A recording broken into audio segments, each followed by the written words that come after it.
Hi everyone. आप सभी का स्वागत है इस लाइव क्लासेस में। और इस क्लासेस के रिगार्डिंग हम लोग जो डिस्कस कर रहे हैं वह मैथ एंड साइंस, जिसका आज है वो क्लास संख्या 2 है। जैसा कि पहले क्लासेस में हम लोगों ने गेटेड यानी झारखंड शिक्षक पात्रता परीक्षा के सापेक्ष में सिलेबस और कुछ जो टॉपिक्स थे उस पर हम लोगों ने चर्चा किया था, डिस्कस किए हुए थे। आज का हमारा सेशन संख्या 2 है और इसके अंतर्गत जो संख्या प्रणाली है, संख्या पद्धति है, और उसी के सापेक्ष में यहाँ पर चर्चा करेंगे, डिस्कस करेंगे। पीछे क्लासेस में अगर किन्हीं का कोई डाउट्स या कुछ पूछना चाहते हैं तो आप कमेंट कर दें, ताकि जो है चीज़ों को क्लियर करते हुए जो है हम लोग आगे बढ़ें।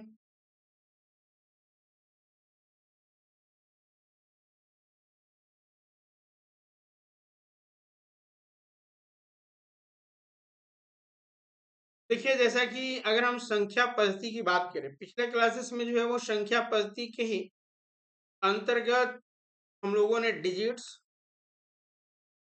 न्यूमरल्स एंड नंबर्स, नंबर को हम किस प्रकार से भारतीय संख्या पद्धति और अंतरराष्ट्रीय संख्या पद्धति के रूप में लिख सकते हैं, इसके रिगार्डिंग हम लोगों ने चर्चा किया था, डिस्कस किया था।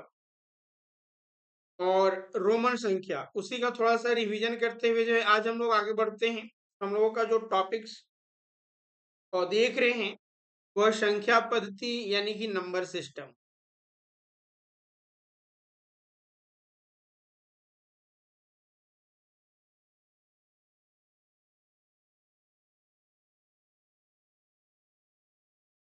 संख्या पद्धति के अंतर्गत मुख्य रूप से अगर हम देखें तो हमारे जो विभिन्न प्रकार के जो नंबर्स हैं उन पर फोकस करना है, डिस्कस करना है, क्योंकि इस सेक्शन से जो है वो बहुत सारे प्रश्न पूछे जाते हैं एग्जाम में। तो सबसे पहले तो हम लोग थोड़ा सा रिवीजन कर लेते हैं, जिसमें कि हमने डिजिट्स के बारे में आपको बताया था पिछले क्लासेस में। और जो भी डिजिट्स होते हैं वो 0 से 9 तक होते हैं, और इन्हीं डिजिट्स के प्रयोग करके हम कोई भी नंबर्स को लिख पाते हैं, अंकों नंबर्स को यानी संख्या को जो है हम लिख पाते हैं। और उस संख्या को अ, हम जो डिनोट करते हैं या फिर जो हम लिखते हैं वर्ड्स में, वो दो तरह से लिखते हैं। एक तो भारतीय संख्या प्रणाली, जिसके अंतर्गत हमने बताई थी इकाई, दहाई, सैकड़ा, हजार, 10,000, लाख, 10 लाख, करोड़, 10 करोड़, अरब, 10 अरब, खरब, 10 खरब, नील, 10 नील, महाशंख। तो इस तरह से जो है ये संख्या पद्धति है, जो कि राइट टू लेफ्ट संख्याओं को ये डिनोट किया जाता है। जैसे अगर हम कोई एक संख्या लिखते हैं 4, 3, 6, 8, 8, 1, 2, 5, ये अगर हम इस तरह के नंबर्स लिखते हैं तो इनको हम भारतीय संख्या पद्धति के रूप में जो है वो कैसे डिनोट कर सकते हैं, लिख सकते हैं। तो यहाँ पर आप देख सकते हैं कि हम यूनिट यानी इकाई से यहाँ से स्टार्ट करेंगे, राइट हैंड साइड से, और लेफ्ट हैंड साइड की ओर हम इस पैटर्न को फुल करते हुए आगे बढ़ेंगे। तो इकाई, दहाई, सैकड़ा, हजार, 10,000, लाख, 10 लाख, यानी कि ये हमारा 43 लाख हो गया, 68,000, 68,000 और 125 से हम भारतीय संख्या पद्धति के रूप में पढ़ेंगे। वहीं अगर हम अंतर्राष्ट्रीय संख्या पद्धति की बात करते हैं तो अंतर्राष्ट्रीय संख्या पद्धति में मिलियन, बिलियन, ट्रिलियन ऐसे शब्दों का प्रयोग किया जाता है। और अंतर्राष्ट्रीय जो प्रणाली है इसमें इकाई, दहाई, सैकड़ा, हजार, 10,000, 100,000, then million, 10 million, 100 million, then billion, 10 billion, 100 billion, then trillion, 10 trillion, 100 trillion. इस तरह से जो है अंतर्राष्ट्रीय संख्या पद्धति में कोई भी संख्याओं का हम गणना करते हैं। और यहाँ पर भी अगर हम एग्जाम्पल से देखें तो एक संख्या को लिख लेते हैं और ओरली डिस्कस कर ले, जैसे 2, 3, 5, 7, 8 से। अब सपोज मान लीजिए यहाँ पर एक और डिजिट्स लिख लेते हैं, तो देखिए यहाँ पर अगर हम अंतरराष्ट्रीय संख्या पद्धति में इस संख्या को अगर आइडेंटिफाई करना चाहें तो हम कैसे कर सकते हैं? तो इकाई, दहाई, सैकड़ा, हजार, 10,000। अब ये हम भारतीय संख्या पद्धति नहीं, हम यहाँ पे अंतरराष्ट्रीय संख्या पद्धति की बात कर रहे हैं और इसी के तहत जो है हम इन चीजों को देखेंगे। तो अब देखिए यहाँ पर इकाई, दहाई और सैकड़ा, ये तो एज इट इज है भारतीय संख्या पद्धति का। लेकिन जैसे ही हम आगे बढ़ते हैं, हजार, 10,000 एंड 100,000, ये हजार के पोजीशन पर आ गया और उसके बाद जो है वो मिलियन है, ये मिलियन हो गया। यानी कि यहाँ से जो है हम कैसे लिख सकते हैं? तो 2 मिलियन, 2 मिलियन और 300 यानी 357,868, ये हमारा अंतरराष्ट्रीय संख्या पद। ये सारे हमने डिस्कस करने हैं, बस एक बार रिवीजन के तौर पर। और बाकी रोमन संख्या, जैसे प्रीवियस अगर हम बात किए हुए थे पिछले क्लासेस में, अगर डी का मान आपसे पूछा जाए, डी का जो है वो ये जो डी जो रोमन न्यूमरल्स है, तो इसका हम जो है वो हिंदी या फिर अंग्रेजी में क्या लिख सकते हैं?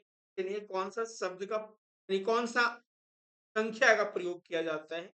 डी के लिए 500। तो ये सीक्वेंस को आपको याद रखना है, जिसमें खास करके जो हमारा 1 5 ये रोमन्स के लिए है। रोमन के लिए 1 5 X L C D and M. यहाँ पर एल जो है वो 50 के लिए डिनोट किया जाता है, सी 100 के लिए, डी 500 के लिए और एम जो है वो 1000 के लिए।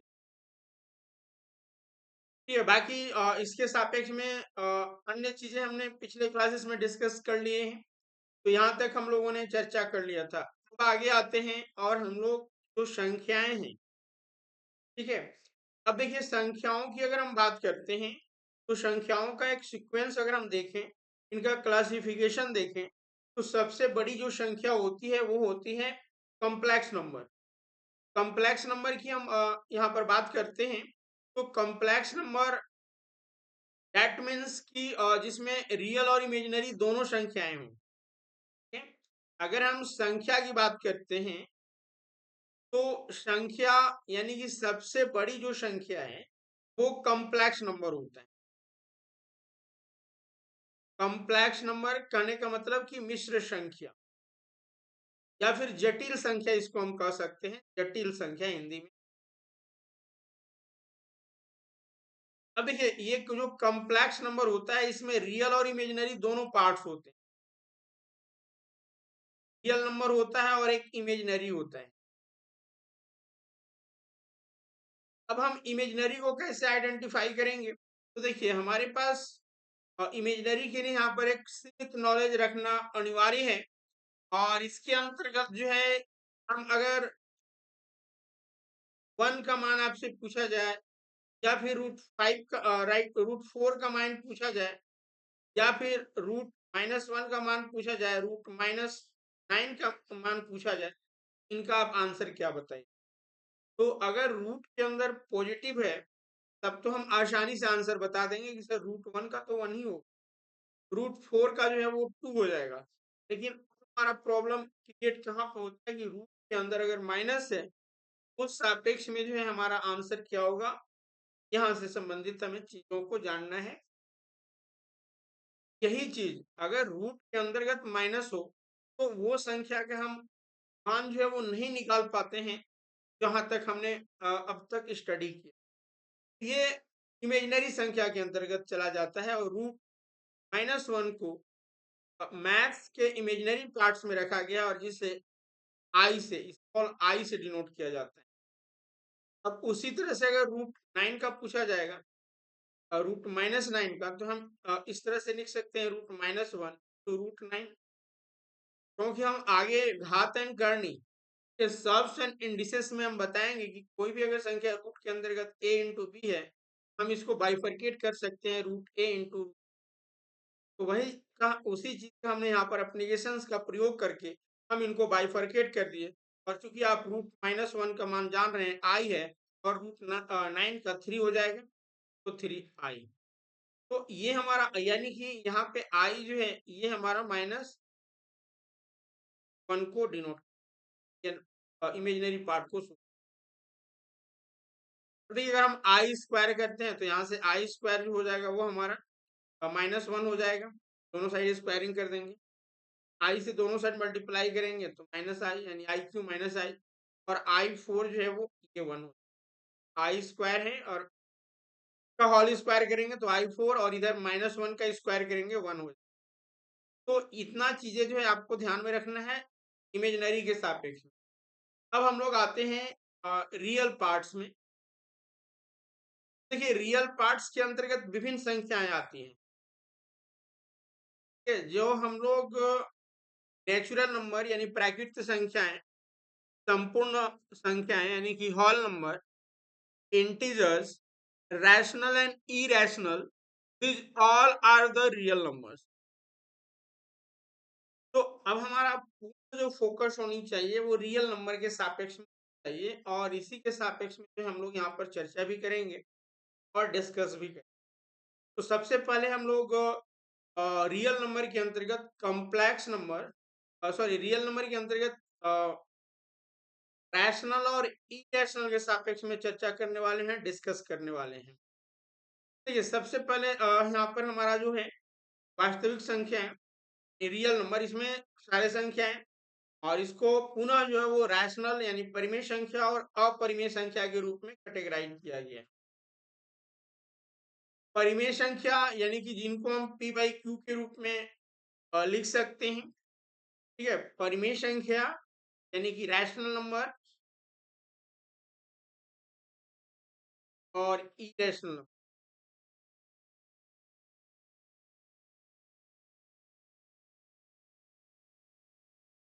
परिमेय और अपरिमेय।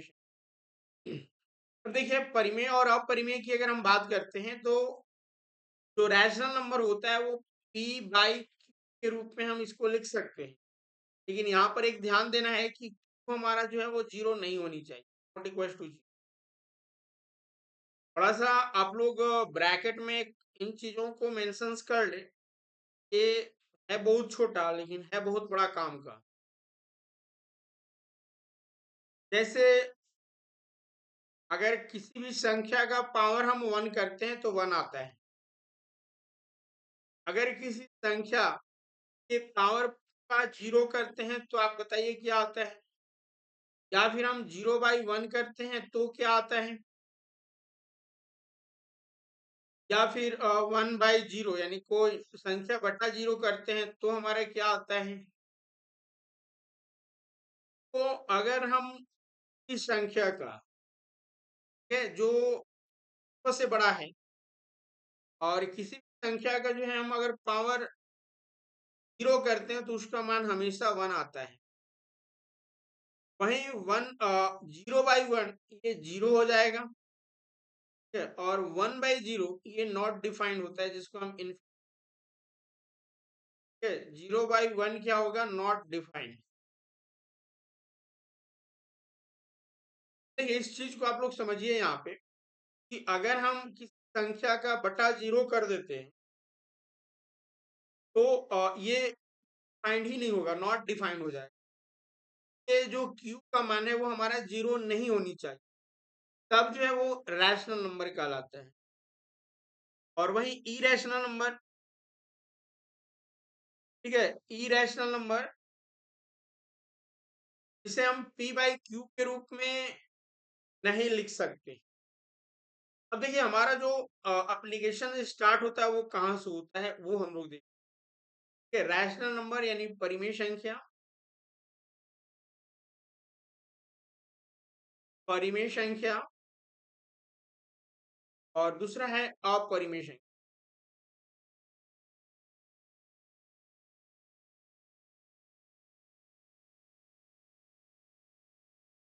देखिए परिमेय संख्या यानी कि रैशनल नंबर, इनको p बाई क्यू के रूप में जो है हम रिप्रेजेंट कर सकते हैं, ठीक है। पहला प्रॉपर्टी की p बाई क्यू के रूप में हम इसको रिप्रेजेंट कर सकते हैं, लेकिन यहाँ पर जो है वो q जो है हमारा 0 नहीं होता। दूसरा चीज होता है, जो भी परिमेय संख्या होगा वो टर्मिनेटिंग नंबर्स होंगे, टर्मिनेटिंग नंबर,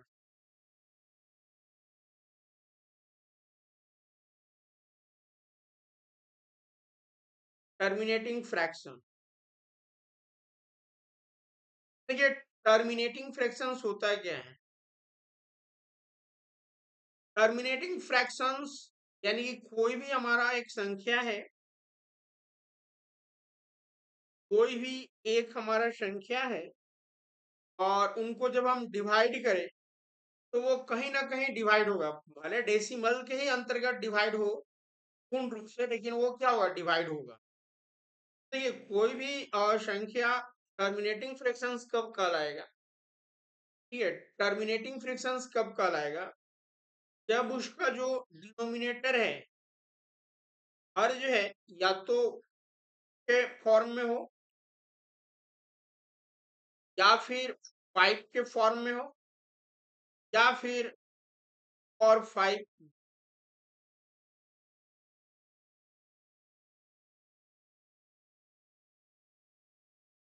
बात समझ में आई?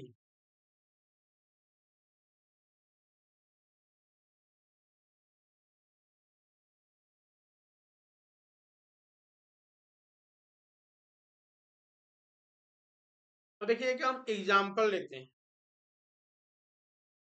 तो काफी आसानी से जो है आप इस चीज़ को समझ सकते हैं। टर्मिनेटिंग से जो है वो आपके प्रश्न पूछने प्रारंभ हो जाते हैं और ये कॉन्सेप्ट हमारा 9th क्लास में ऑलरेडी दिए गए हैं कि हमारा जो टारगेट होनी चाहिए वो एनसीईआरटी, एनसीईआरटी, एससीईआरटी, जो केंद्र सरकार के द्वारा एनसीईआरटी बुक्स चलाई जाती है, उसका जो है हमें प्रेफरेंस देनी चाहिए।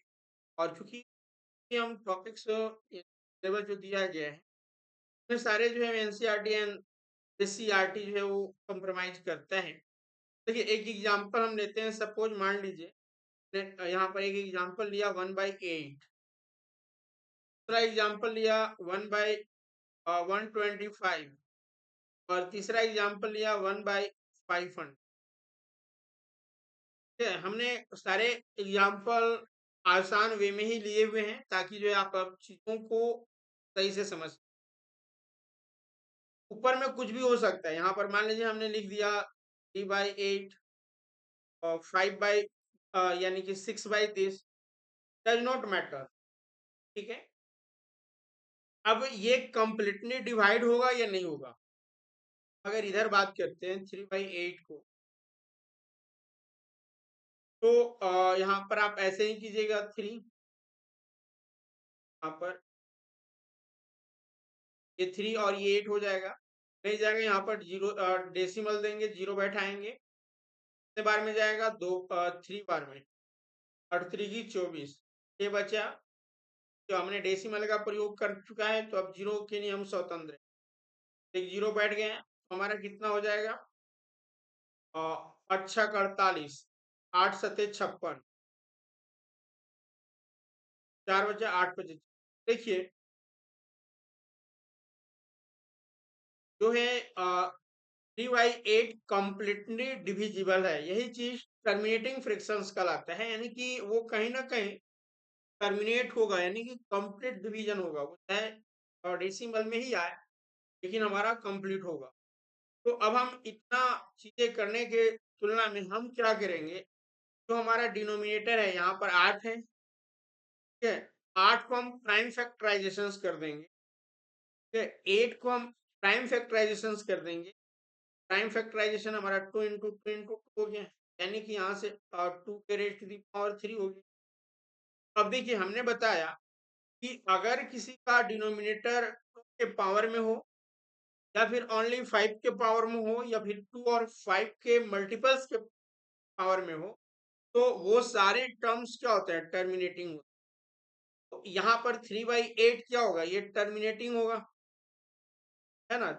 ये क्या होगा, टर्मिनेटिंग होगा, क्योंकि ये 2 का पावर में है, इसका जो डिनोमिनेटर है वो 2 का पावर में है। इस तरह से 1/125 है, तो 125 क्या हो जाएगा, तो 5 का क्यूब, तो ओनली 5 का पावर में है, और 1/500 है, तो 500 का अगर हम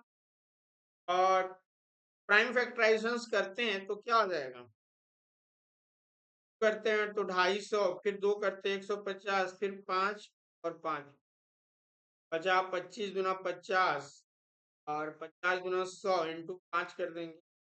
यहाँ से क्या आ गया, 2 के पावर 2 इंटू 5 के पावर 5, ठीक है, 2 का पावर 2 इंटू 5 के पावर 5, तो ये भी हमारा और 5 की मल्टीपल्स में है, तो इसलिए ये भी टर्मिनेट होगा।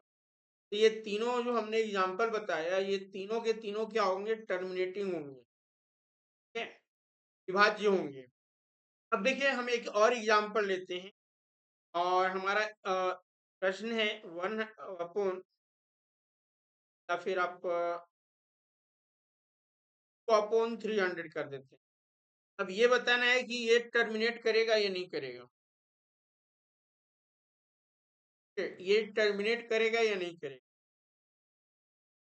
तो ये हम वही चीजें करेंगे, 300 जो है, 300 को हम प्राइम फैक्टराइजेशन करेंगे, तो यहाँ पर 3 इंटू 100 यानी 50 और 2 इंटू 5 इंटू 5 करेंगे। 300 का हमने प्राइम फैक्टराइजेशन कर लिया, तो हमारे पास क्या आया, 3 इंटू और 2 के पावर 2 इंटू 5 के पावर 2, तो यानी कि हमारा जो डिनोमिनेटर है वो क्या हो जा रहा है, 3 इंटू 2 के पावर 2 इंटू 5 के पावर 2 लेने आ रहा है हमारा।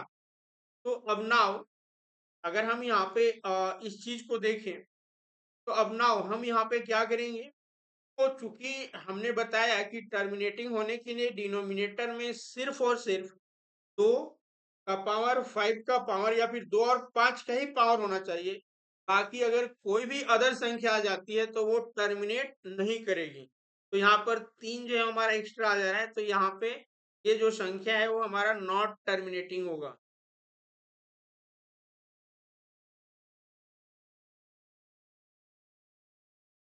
ठीक है, नॉट टर्मिनेटिंग होगा, बात को आप लोग समझे, नॉट टर्मिनेटिंग क्या होता है उस बात को आप लोगों ने समझा।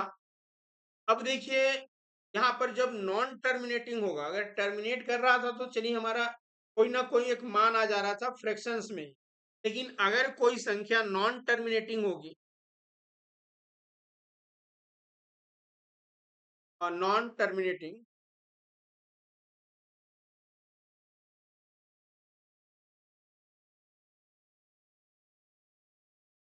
तो दो पॉसिबिलिटी हो सकता है।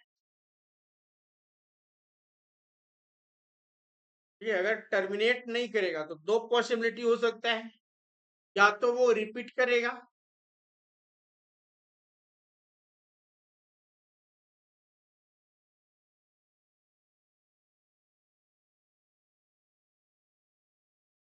या तो वो रिपीटिंग करेगा,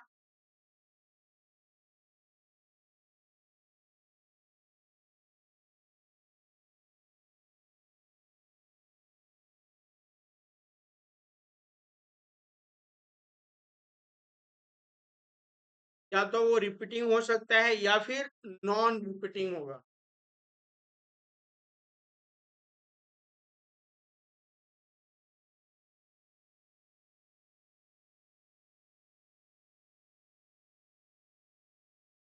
देखिए जो हमारा प्रश्न पूछा जाता है वो कहाँ से पूछा जाएगा, हमारा यहाँ से, ठीक है, जो रिपीटिंग है यहाँ से प्रश्न पूछे जाते हैं। और अगर कोई संख्या नॉन टर्मिनेटिंग होने के उपरांत वो अगर नॉन रिपीटिंग है, तो हम लोग क्या कहते हैं, इरेशनल नंबर, अपरिमेय संख्या, क्या कहते हैं इसको हम लोग, अपरिमेय संख्या, रैशनल नंबर।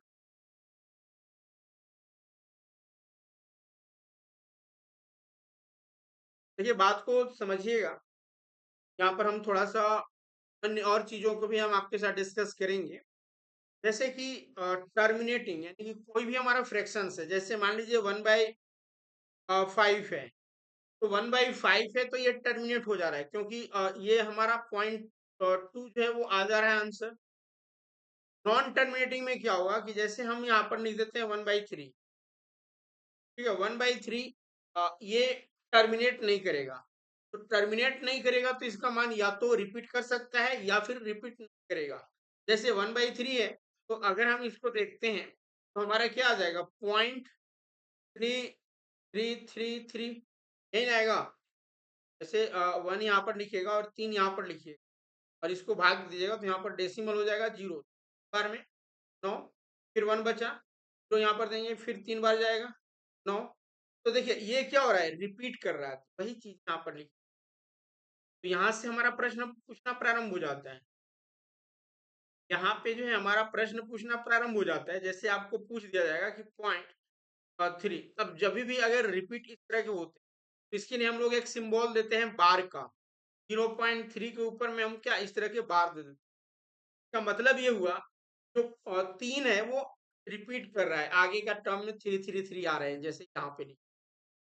अगर हमें ये दे दिया जाएगा कि मान लीजिए x बराबर 0.3 के ऊपर बार है, तो आपको मान पूछा जाएगा कि इसका फ्रैक्शनल मान क्या होगा, क्या रैशनल नंबर यहाँ पर क्या होगा। बात समझ में आ रही है। और वहीं कुछ ऐसे संख्याएं होती हैं जो कि टर्मिनेट यानी कि रिपीटिंग, नॉन रिपीटिंग है, रिपीट भी नहीं कर रहा है और प्लस में क्या हो रहा है, टर्मिनेट भी नहीं कर रहा है। जैसे 22/7, 22/7 जो है ये तो रैशनल नंबर है, लेकिन अगर हम इसको डिवाइड करते हैं तो 3.14 और इस तरह से जो है वो संख्या आगे चली जाएगी और ये कभी भी समाप्त नहीं होगी। तो इसमें ना तो रिपीट हो रहा है और ना ही ये टर्मिनेट हो रहा है। तो ऐसे टर्म्स को हम लोग non terminating and non repeating कहते हैं।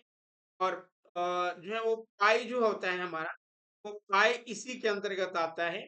यानी कि पाई जो है हमारा इरेशनल नंबर है, अपरिमेय संख्या है। तो चलिए हम लोग सबसे पहले तो जो हमारा repeating non terminating and repeating संख्याएं हैं उस पर संबंधित प्रश्न, और यहाँ से प्रश्न डायरेक्ट पूछे जाते हैं। यहाँ से जो है वो प्रश्न आपके डायरेक्ट पूछे जाते हैं। चलिए तो इस पर आते हैं।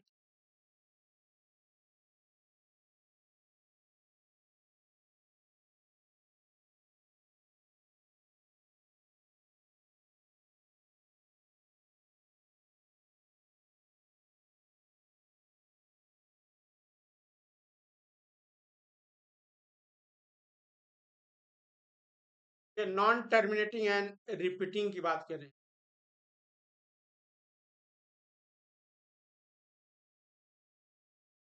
तो नॉन टर्मिनेटिंग एंड रिपीटिंग की हम अगर बात करते हैं तो जैसे एग्जाम्पल के तौर पर अगर हम देखें तो 1/3, ठीक है, 1/6।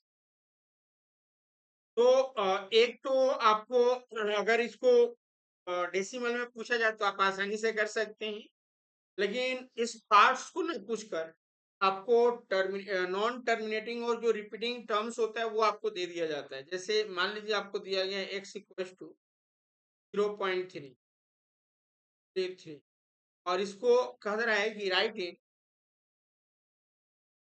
राइट इन फ्रैक्शन, ठीक है, भिन्न में इसको आप बदलिए। कैसे बदलिए, देखिए एक शॉर्ट ट्रिक ही है, हम लोग उसी का अप्रोच करेंगे, लेकिन एक हम थोड़ा सा आपको समझ के लिए चीजों को बता दें। जैसे मान लीजिए कि x बराबर हमारा 0.3, हम 10 के मल्टीपल्स में तब तक करते रहेंगे जब तक कि हमारा कोई उचित रिजल्ट नहीं आ जाता। अभी इसको इक्वेशन 1 मान लेते हैं और इसको इक्वेशन 2। अगर हम यहाँ पर 2 में से अगर एक को घटा देते हैं, क्या आएगा, 10x में से x घटा देंगे तो 9x, 9x, और यहाँ पर देखिए 3.33 है, तो अब इधर भी 0.33 है, यानी कि जो डेसिमल वाला है वो हमारा कैंसिल हो गया, यहाँ पर बचा 3। x बराबर क्या हो गया, 3/9, यानी कि 1/3। x बराबर जो है हमारा क्या हो गया, 1/3, यानी 0.333 डॉट डॉट डॉट 33 का जो है वो मान 1/3 फ्रैक्शंस होगा। बात समझ में आ गई। यानी कि अगर हमारा x बराबर 0.3 के ऊपर बार दिया गया है, इसका मतलब हुआ कि ये 1/3। शॉर्ट में कैसे करेंगे? शॉर्ट ट्रिक क्या है? शॉर्ट ट्रिक के लिए आपको देखना है कि डेसिमल के बाद कितने संख्या पर बार है। एक संख्या पर बार है तो जो भी हमारा संख्या है हम लिख लेंगे, और बार जितना है उतना 9 लिख लेंगे। एक पर बार है, एक ही डिजिट पर बार है ना, 9 लिखने, यहाँ से कैंसिल होगा, काट दीजिए।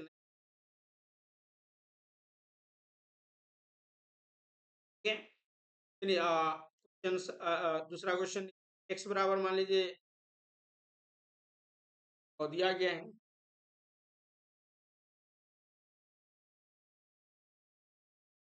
0.1, यानी कि यहाँ पर कहने का मतलब एक्स बराबर जो है वो 0.1 रेज टू दी, और इसको आपको पी बाई क्यू के रूप में फाइंड आउट करने के लिए कहा जा रहा है।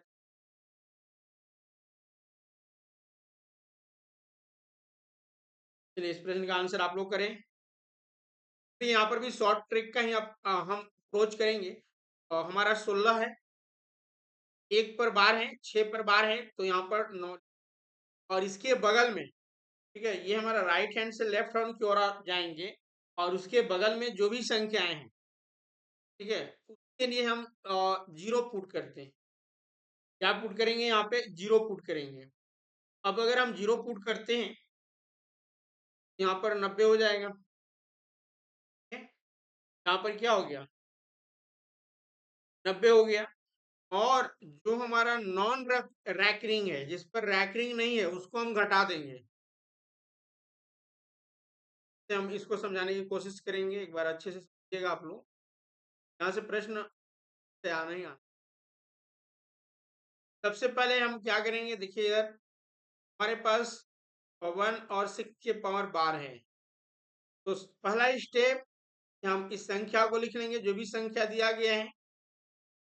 दूसरे स्टेप्स में हम क्या करेंगे कि जो भी संख्या पर, जितने संख्या पर बार है, तो यहाँ पर सिर्फ 6 पर ही बार है, एक पे बार नहीं है यहाँ पर, तो जितने पर बार है हम उतना 9 लिखेंगे। तो एक संख्या पर बार है 9, और उसके बगल में जितना संख्या है, ठीक है, उतना हम जीरो पुट कर देंगे। एक संख्या है तो जीरो कर दिए। और चूंकि जो 16 है, तो यहाँ पर बार जितने पर नहीं है उसको हम घटा देंगे, घटा दिए, तो हमारा यहाँ से क्या आ गया 15। देखिए यहाँ पे 6 बार में 15 छक्का 90, 6 जो है का मान जो है वो 1/6, तो 0.16 के ऊपर बार है, तो उसका हमारा आंसर क्या हो गया 1/6। फिर एक अदर क्वेश्चंस लेते हैं प्रैक्टिस के लिए।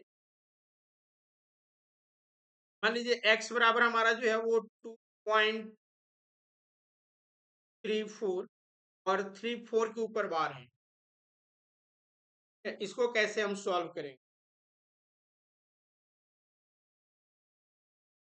चलिए बताइए। देखिए सबसे पहले जो भी संख्याएं हैं, ठीक है, आप उनको लिख लीजिए। हमारे पास 2 2 3 4 है, कितने पर बार है? तो 2 पर बार है, 2 बार 9 हो गया। ठीक है, अब देखिए यहाँ पर डेसिमल के बाद और बार से जो पहले संख्या होती है, उसी का जो है हमें जीरो लिखना होता है ना। जैसे यहाँ पर बताया ना कि जितने भी हमारा डिजिट्स हैं, जैसे ये पर बार था, इसके पहले एक था, ये डेसिमल के बाद और जो हमारा बार दिया गया है उससे पहले जितने भी संख्याएं अनबार्ड होंगे ना, जीरो होगा। तो चूंकि 0.2 है, एक ही अंक है, और 3 4 पर तो हमारा जो है वो बार ही है, तो 99 और जीरो। अब यहाँ पर घटाएंगे कितना संख्या को? देखिए जो बार वाला है, ठीक है, बार को छोड़कर बाकी संख्या को हम घटा देंगे, तो यहाँ से कितना 22 को घटाना होगा। वो हमारा ऐसे संख्या है जिस पर बार नहीं थी। 22, बस इसी को सॉल्व कर दीजिए। 22 अगर जाएगा 34 में से 12 बचेगा, और 22 हमारा रहेगा इधर। कटता है काट दीजिए, नहीं कटता है यही आंसर हो जाएगा। तो दूसरा अप्रोच भी है, पॉइंट इतना है तो 2 और इसको लिख सकते हैं 2 3/4 पर बार अपॉन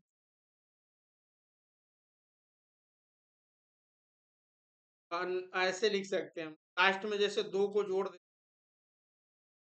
ऐसे बेस्ट वे यही है, इसी प्रोसेस को आप लोग एडॉप्ट कीजिएगा।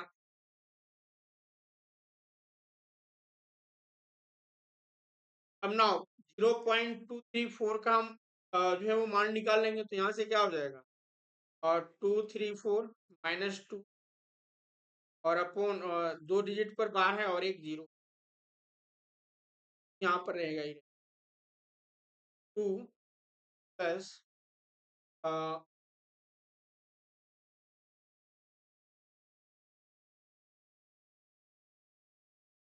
ठीक है, इन सबको ऐड कीजिएगा, आपका इतना ही आ जाएगा।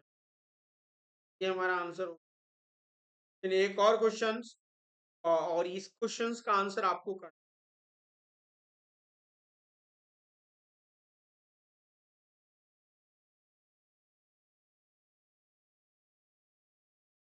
है।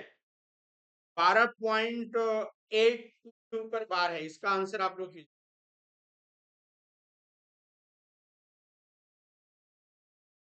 चलिए आंसर कीजिए।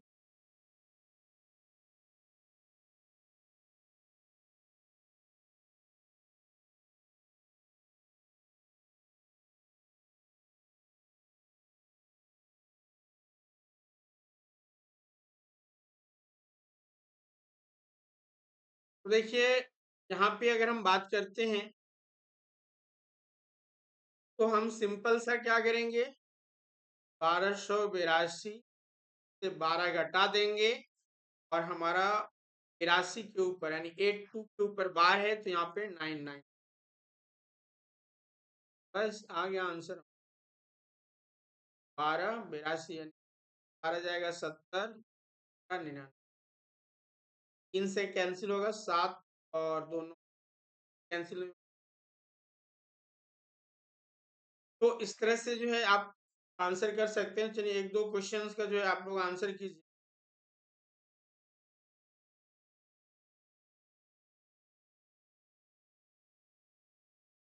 एक आध क्वेश्चन आप लोग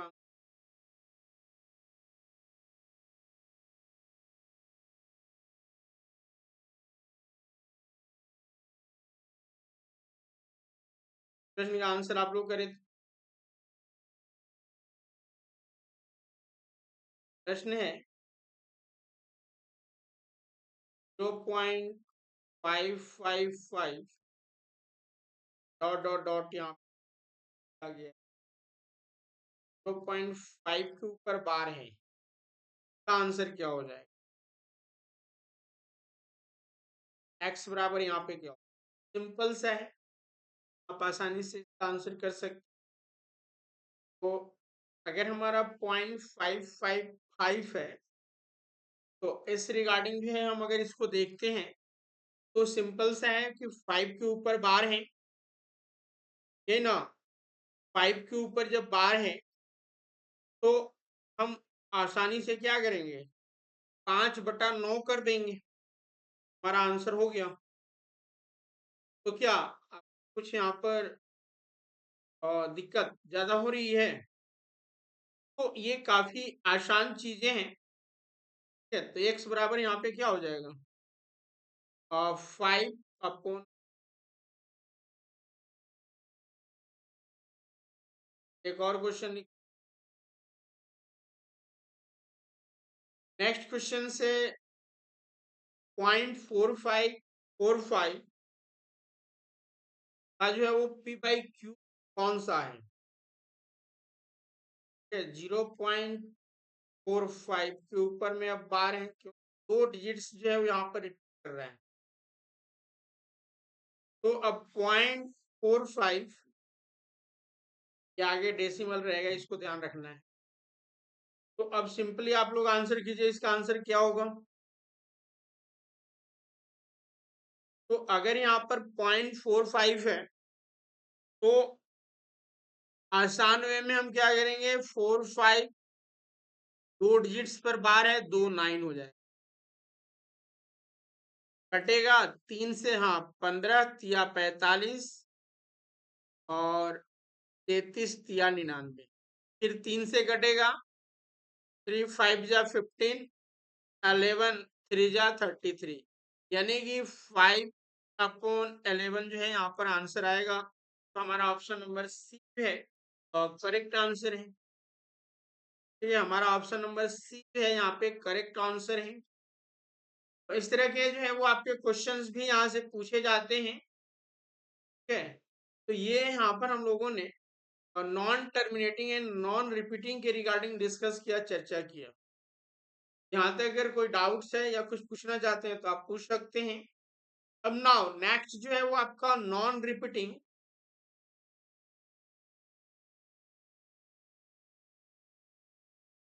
non repeating and non terminate, non terminating and non repeating, आगे अब पीछे करें।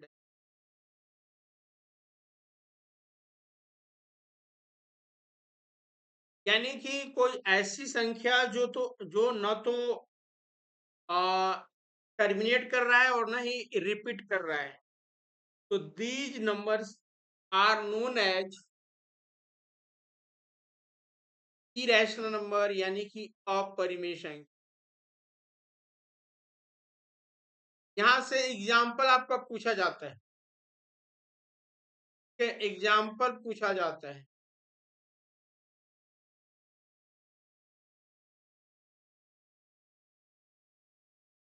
अब एग्जाम्पल में जैसे जो भी हमारा रूट्स हैं, जो कंप्लीट रूट्स नहीं बनते, ठीक है, तो सबसे पहले तो पाई, यहाँ ध्यान रखना है, पाई जो है वो हमारा इरेशनल है, लेकिन अगर 22/7 पूछा जाए तो इसे हम पी बाई क्यू लिख रहे हैं, तो ये क्या है, रैशनल नंबर है, यानी कि परिमेय संख्या है। लेकिन वही पाई की अगर हम बात करते हैं, क्वेश्चन में पाई है क्या, तो रेशियो बिटवीन, ठीक है, आप नोट करके थोड़ा सा लिख लीजिएगा कि पाई है क्या, कभी कभी आता है। तो ratio between circumference and radius, जब हम सर्कल का ये सर्कल जब ड्रॉ करते हैं तो रेडियस कुछ होता है और उसका पेरीमीटर होता है। तो पाई जो है वो एक्चुअल में क्या है, रेशियो बिटवीन सरकमफरेंस, परिधि बटा त्रिज्या, इसी का जो रेशियो होता है वो पाई होता है। तो जनरली 22/7 माना गया है, और पाई जो है वो हमारा इरेशनल नंबर है। वहीं जो भी हमारा रूट्स हो गए, कंप्लीट रूट्स नहीं, जैसे √2 हो गया, √3 हो गया, √5 हो गया, √7 हो गया, √6 हो गया, ये सारे अपरिमेय संख्या के अंतर। वहीं अगर हम बात करते हैं लॉग का, ठीक है, लॉग जो भी हमारा लॉग है, लॉग बेस ही, ठीक है, जैसे log 2 की अगर हम बात करें, log 5 की बात करें, log 10 की बात करें, ये सारे भी जो है वो हमारा इरेशनल नंबर हो, क्या होता है, इरेशनल होता है। इसके अलावा हमारा एक्सपोनेंशियल, ठीक है, जो एक्सपोनेंशियल होता है ई, ये भी क्या होगा, ये भी जो है हमारा इरेशनल होता है। तो ये सारी चीजें आपको ध्यान में रखना है, क्योंकि एग्जाम्पल में जो है इस तरह के क्वेश्चंस आपसे पूछे जाते हैं। तो बताइए यहाँ तक क्लियर है या फिर कोई डाउट्स है। ठीक है, तो ये हम लोगों ने और रैशनल एंड इरेशनल्स के सापेक्ष में हम लोगों ने चर्चा किया, डिस्कस किया। अब देखिए जो भी परिमेय संख्याएं होती है, परिमेय संख्या, ठीक है, rational number P by Q, तो इनको अगेन पुनः जो है पी और क्यू के मान के आधार पर पी ग्रेटर देन क्यू हो सकता है या फिर क्यू ग्रेटर देन पी हो सकता है। तो इस आधार पर इसको पुनः विभाजित किया गया है, यानी कि फ्रैक्शंस में जो भी भिन्न होते हैं, या तो वो प्रॉपर फ्रैक्शंस हो सकता है या फिर इम्प्रॉपर। यहाँ पे समझिए, जो भी परिमेय संख्याएं हैं तो दो कैटेगरी में बांटा गया है, एक पूर्णांक यानी इंटीजर्स, और दूसरा जो है वो हमारा है फ्रैक्शन। जैसे ये हमारा फ्रैक्शन हो गया और एक जो है वो आपका इंटीजर।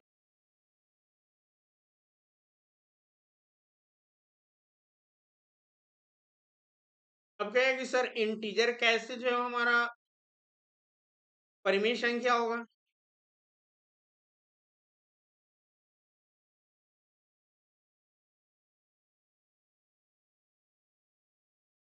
तो देखिए, यहाँ पर सिंपल से आपको ये ध्यान देना है कि जो भी हम तो बाई वन करते हैं तो इसका मान 0 आता है। यानी कि अगर हम इसके डिनोमिनेटर में 1 को पुट करते हैं तो हमारे जो दिए हुए मान है उसमें कोई इफेक्ट नहीं पड़ेगा। 1/1 करेंगे 1, 1/2 करेंगे 1, 3/1 करेंगे 1 ही आएगा, -2/1 करेंगे तो -2 ही आएगा।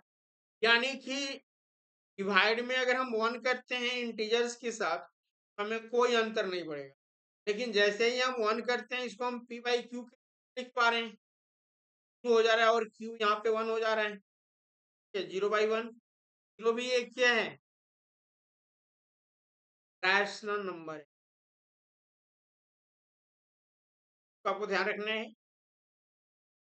तो ये हमारा जितने भी इंटीजर्स हैं वो सारे रैशनल नंबर। फ्रैक्शन, जो भी फ्रैक्शन है यानी कि भिन्न जो है, भिन्न को पुनः कैटेगराइज किया गया है p और q के मान पर, क्योंकि जो भिन्न होगा वो या तो ये p/q के ही रूप में होगा। तो p/q के रूप में जो है वो फ्रैक्शंस को डिवाइड किया गया है, इसमें proper fraction, improper fractions, mixed fractions and complex या फिर कंटिन्यूड फ्रैक्शंस, मिक्स्ड फ्रैक्शंस के रूप। तो सबसे पहले हम प्रॉपर और इम्प्रॉपर की बात करें, तो प्रॉपर में क्या है कि है वो बड़ा होगा q, यानी कि सॉरी प्रॉपर की बात किया जा रहा है ना, तो p हमेशा छोटा होगा q, यानी कि जो अंश होगा वो बड़ा होगा और हर जो होगा सॉरी अंश जो है वो छोटा होगा और हर जो है वो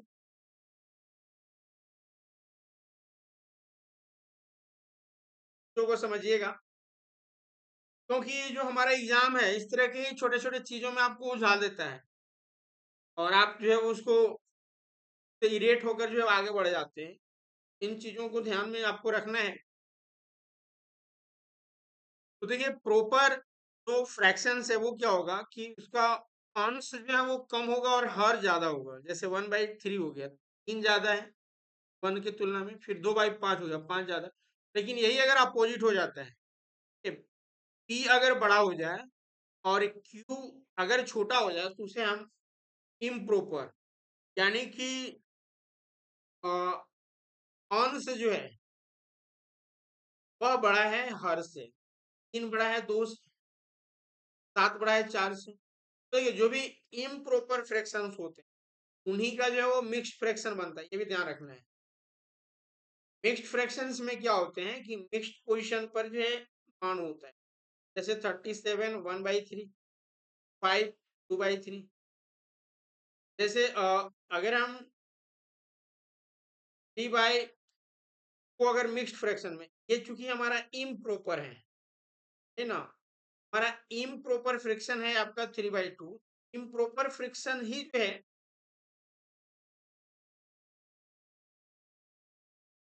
मिक्स्ड फ्रैक्शन में कन्वर्ट होता है। मिक्स्ड फ्रैक्शंस को अगर हम फ्रैक्शन में लाना चाह रहे हैं तो वो इम्प्रॉपर में आएगा। तो यहाँ पर ध्यान देना है कि अगर हम इम्प्रॉपर से मिक्स्ड फ्रैक्शंस में लाते हैं तो कैसे करेंगे, या फिर मिक्स्ड फ्रैक्शन से हमें इम्प्रॉपर में, तो खासकर मिक्स्ड फ्रैक्शन से इम्प्रॉपर में लाने की बात करी जाती है।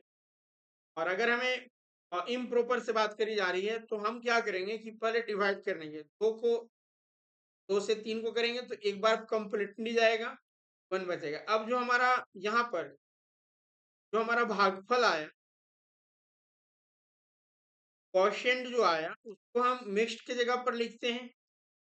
फिर जो हमारा रिमाइंडर आया उसको हम ऊपर यानी कि न्यूमरेटर पर, और डिनोमिनेटर में जो है जिससे हम भाग कर रहे हैं वो हो जाता है। तो यानी कि 3/2 का जो मिक्स्ड फ्रैक्शन हो गया वो 1/2 हो गया। उसी तरह से अगर हमारा कोई भी मिक्स्ड फ्रैक्शन दिया गया, जैसे 5 3/8 दिया गया, अगर हमें इसको फ्रैक्शन में लाना है, इम्प्रॉपर फ्रैक्शन में, इम्प्रॉपर फ्रैक्शंस में लाना है, तो इसके लिए हम लोग क्या करेंगे? इसके लिए सिंपल सा वर्क करते हैं, और ऐसे समझिए, अगर a अपॉन c है तो हम अगर मिक्स्ड फ्रैक्शन में इसको लाना है तो हम क्या करेंगे? a into C plus B upon C. यहाँ पर वही करेंगे, 8 को 5 से गुणा कर देंगे, 8 पच्चे 40, और जो हमारा न्यूमरेटर है उसको ऐड कर देंगे यानी अंश को, और हर को हर के स्थान पर 8 पच्चे 40 और 3 43/8, ये हमारा जो फ्रैक्शन आ गया, हम इम्प्रॉपर कहेंगे क्योंकि अंश ज्यादा है हर के तुलना। तो ये बात समझ में आई आप लोगों को?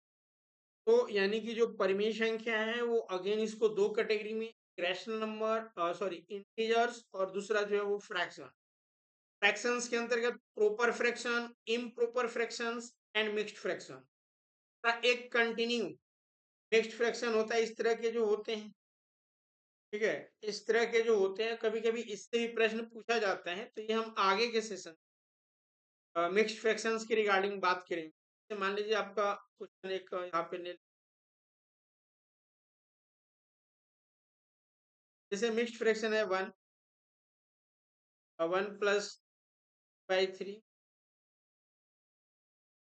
तो अब हमें इसको कैसे सॉल्व करेंगे? तो सिंपल सा है, आप पहले नीचे वाले को सॉल्व कर लीजिए, बाकी शॉर्ट ट्रिक वगैरह भी हम बताएंगे आगे जब अलजेब्रा के हम कॉन्सेप्ट, ठीक है, अलजेब्रा जब हम बताएंगे तो उसके अंतर्गत हम इस कंटिन्यूअस मिक्स्ड फ्रैक्शंस को शामिल करेंगे। वहां पर इस टाइप के जो विभिन्न वेराइटी के क्वेश्चंस आते हैं वो हम लोग वहां पे देखेंगे। एक अगर इसे सॉल्व करना है तो क्या करेंगे, 3 यहाँ पे हो जाएगा और 2 है ही, तो 3 2 5 हो गया, और 3 ऊपर चला जाएगा, 3/5, ठीक है। लेकिन यही इसको अगर और आगे बढ़ा दिया जाए, यहाँ पर प्लस जो है वो 1/3 कर दिया जाए, फिर +2/5 कर दिया जाए, तो अगर इस तरह से ये कंटिन्यूअस फ्रैक्शन आगे बढ़ता है, हम लोग इसको कैसे सॉल्व करेंगे, इस रिगार्डिंग हम लोग विस्तार से चर्चा अलजेब्रा के अंतर्गत। तो ये यहाँ पे हम लोगों ने रैशनल और इरेशनल के सापेक्ष में चर्चाएं, रैशनल और इरेशनल के सापेक्ष में अब चर्चाएं कि अब उसके बाद जो हमारा डिस्कशंस है, तो उसके बाद जो डिस्कशंस है वो है हमारा जो इंटीजर होते हैं, ठीक है। अब इंटीजर्स के अंतर्गत विभिन्न संख्याएं आती हैं, ठीक है, जिसमें कि आपका प्राकृत संख्या, पूर्णांक यानी पूर्ण संख्या, होल नंबर, सम और विषम विभाजकता के आधार पर, और डिफरेंट फैक्टर के आधार पर जो है इसको हम लोग भाज्य और अभाज्य, ठीक है, प्राइम नंबर और कंपोजिट नंबर में देखते हैं। तो यहाँ पर जो है हमें इस पर ज्यादा फोकस करना है, प्राइम और जो कंपोजिट नंबर। प्राइम से प्रश्न आते हैं, ठीक है, प्रीवियस जो जेटेट के एग्जाम्स हुए थे वो प्राइम नंबर से प्रश्न पूछे गए थे। तो यहाँ पर प्राइम नंबर से आपके विभिन्न प्रकार के प्रश्न पूछे जा सकते हैं, जैसे कि प्राइम नंबर होता क्या है, 1 से 100 तक कितने प्राइम नंबर हैं, चलिए आप लोग बताइए, अगर आपके दिमाग में है तो 1 से 100 तक कितने प्राइम नंबर हैं, ये होमवर्क भी है आपके लिए। तो भी याद है तो चलिए अच्छी बात है, नहीं याद है तो एक बार आप 1 से 100 तक जो है वो आप नंबर्स को लिखिएगा और उनमें आइडेंटिफाई कीजिएगा कि प्राइम नंबर कौन। अगले क्लासेस में हम इस पर चर्चा करेंगे। फिर जो आपका कंपोजिट नंबर्स है तो इन पर चर्चा करना।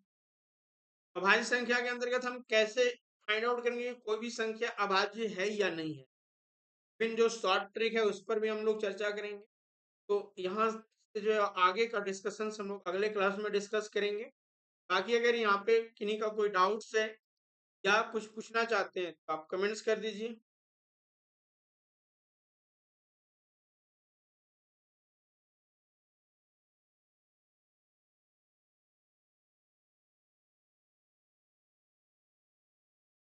तो जैसा कि लोगों ने यहाँ पे जो है मैथ्स की रिगार्डिंग जो है सेशंस को देखा, और के अंतर्गत कि मैथ्स के अंतर्गत जो संख्या पढ़ती है उस पर हम लोग डिस्कस कर रहे हैं। और इस रिगार्डिंग जो है कंप्लीट कोर्सेज भी आपको प्रोवाइड कराए जा रहे हैं अपने के माध्यम से, कि आपको अभी सिलेबस से जो नई नियमावली जेटेट 2025 में लाई गई और उसके तहत जो है वो क्लासेस प्रारंभ है, में आप ज्वाइन कर सकते हैं। अब तक अगर ज्वाइन नहीं किए हैं अभी जो है वो स्पेशल ऑफर के तहत कोर्सेस अवेलेबल्स है, जिसमें 1 to 5 के लिए मात्र 1399 रुपये भी ऑफर भी पड़ रहे हैं। वहीं 6 to 8 के लिए मात्र 1499 रुपये। तो ये लिमिटेड समय के लिए जो है ऑफर अवेलेबल्स हैं।